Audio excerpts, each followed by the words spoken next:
Hey everybody, it's Get to the Gamer here, playing some Ratchet and Clank with my subordinate, Zenith. I am your superior, Zenith, the super gamer, right here. No one calls you that. Well, that's because Zenith hasn't ruled yet, but Zenith will rule. It's my handle. Joke. I still don't get it. You will. What do you rule over? Pie? Can I be your pie? Like One Piece. Ice Lord? That is what I rule over. One Piece. Monkey D. Luffy is not going to be pleased with this information. You know what? He's on my side. He's in my crew. Anyway, back to the game at hand. Back to the game at hand. Yeah. So far, this is like the first part of the level. Usually the worlds are split into like 3 different objectives. I did 2 or 3. And you can go 2 or 3 different objectives. And you can go down a few different paths. And at the end of the path is usually like a gold bolt, which is like super rare, or a certain gadget, or a certain thing that you need to progress the story. I do not like gadgets at all. They get better in the games, but I mean... Not going commando. In the second game, they were bad. I didn't like them. In this game, I don't like them. At least they're less annoying in this game. And going commando. The swing shot is very useful. Swing shot is fun to use. But the what was that one called? In later games, what gets better about it is that they don't make it like something you have to acquire. You automatically have it from the previous games. Like you have the swing shot that carries over. So you just using gadgets that we've already used in other games.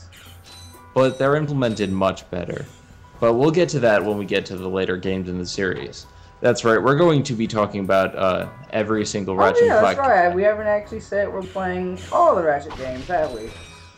Yeah, we're going to be playing every single Ratchet & Clank game and talking about them. And since I've beaten every single game, except for, like, Size Matters, which I'm going to get to. I have Size Matters, I bought it earlier, so we can play that. I have that, I just haven't played it, and I haven't played Secret Agent Clank. Actually, I've played Size Matters before. My sister got a DS for her birthday, and that was the first game she got on it, and I played that. And then she lost her PSP, so I have no idea. I never got to finish it. Oh, I fall. Good job. But yeah, anyway, I've played every core game in the Ratchet & Clank franchise, so I know a lot about it, and I've played them a lot. And I think they're... Because he couldn't get it himself. Yeah, Quest for Booty was good. It wasn't like a superb game, but it was good. It was solid. But yeah, the reason I love Ratchet & Clank is the plumber's such a funny guy. Let's listen to him talk. The plumber actually gets to return later on in the games, which is nice. I saw him in the trailer for All for One. Oh really? Yeah, he's gonna be in All for One. He cameoed in the most recent game, Kraken Town. Now, the interesting thing about anyone who's watched Scrubs, if you know the Scrubs is one of the greatest sitcoms ever, and you listen to the plumber's voice, you can tell that this guy is actually voiced by the janitor from Scrubs. That's awesome. You didn't know that? I did not know that, but now that's pretty cool. You can hear him quite clearly, actually. It's like obviously him.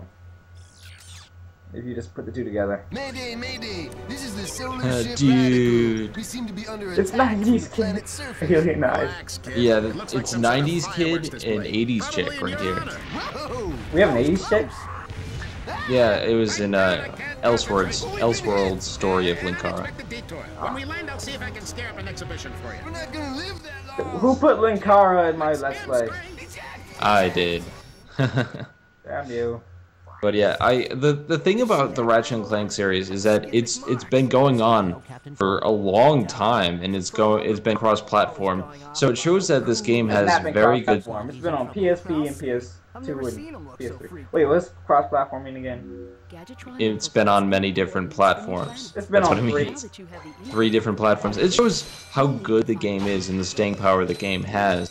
Because if it were just like an ordinary game, If it was a bland game, it wouldn't have so many sequels and it wouldn't have expanded as well as it has. Yes, it has expanded. I like in the newer game that's coming out, All for One. They're going to be introducing 4-player co-op, which I'm kind of iffy about. Like, I like the idea, but I want the core gameplay of Ratchet and Clank to still be there. The only thing I'm worried about is the fact that from the trailers I've seen, the weapons look like they kind of suck. But you can tell it's obviously more centered around the 4-player platforming and more like mini game-like segments. I mean, I do like the idea of 4 players because incinerate them.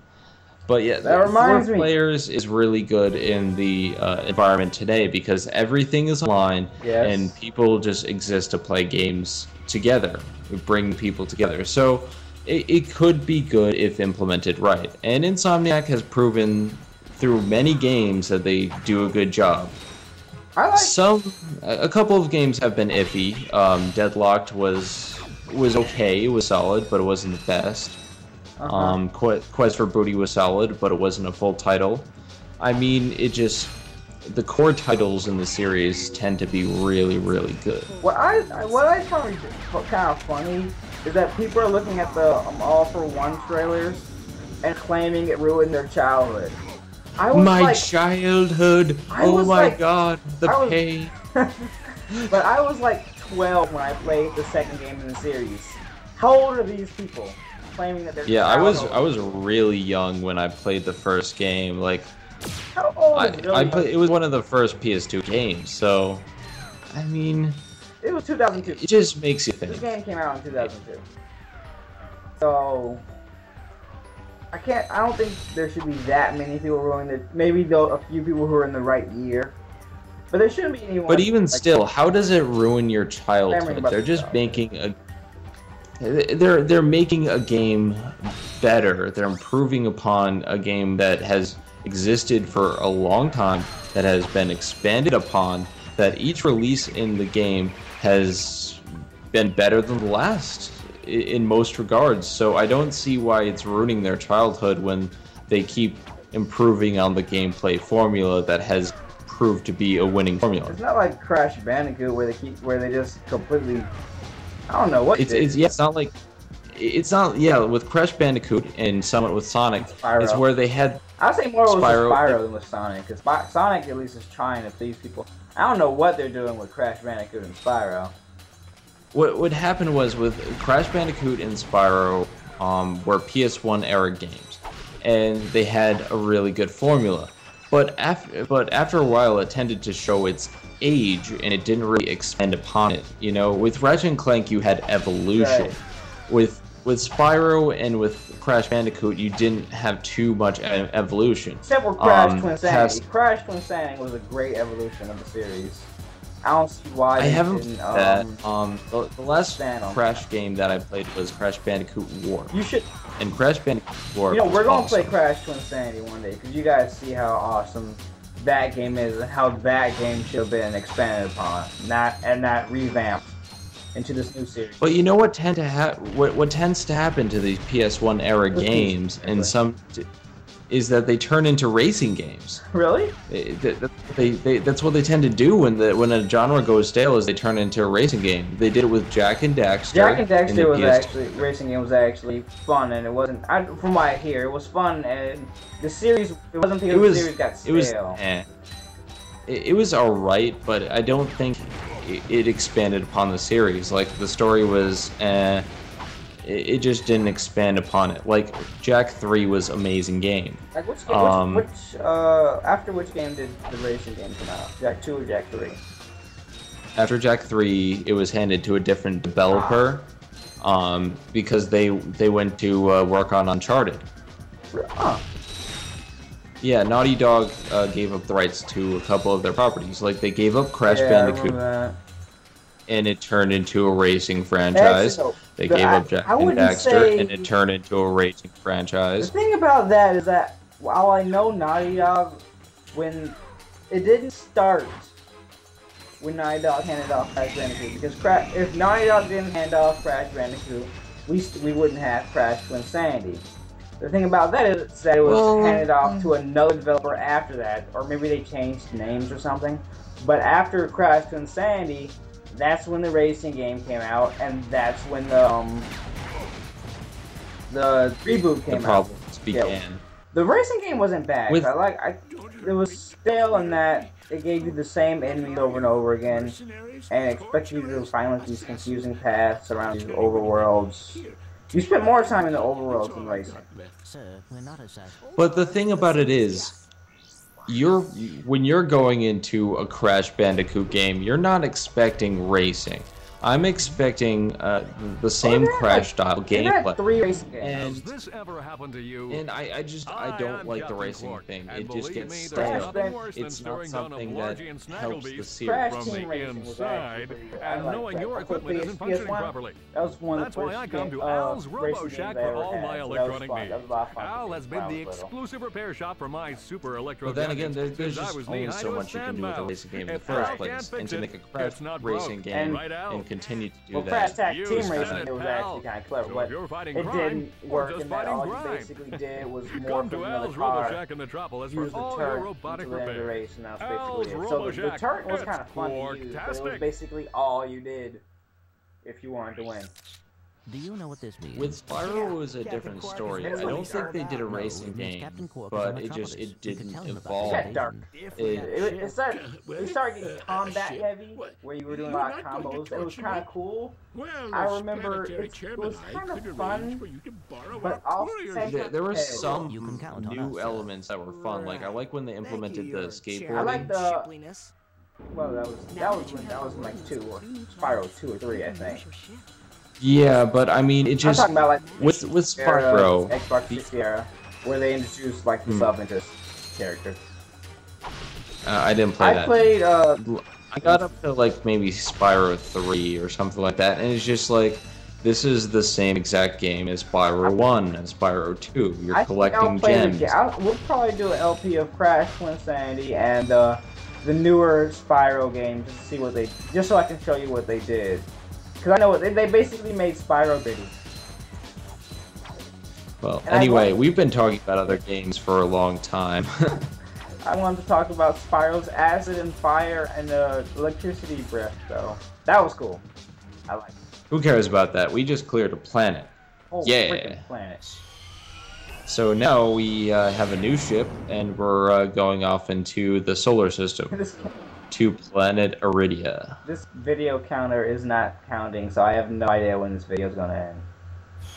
Well, we'll end it when it ends. It doesn't matter. Yeah. So yeah, we're now on a dark planet, and I can tell you right now that this probably won't be as fun as the last planet. Wasn't it brown when we left? When we looked into it? I swear it was brown. I don't know. Oh, dude, it's 90s kid, man. Oh my god, he's even wearing like a tie-colored shirt. Or maybe it's 80s chick. I don't know. It's one of those two. Maybe it's 80s kid. Screaming for help. Man. I think I'm some mix between a 90s kid and a new millennial brat.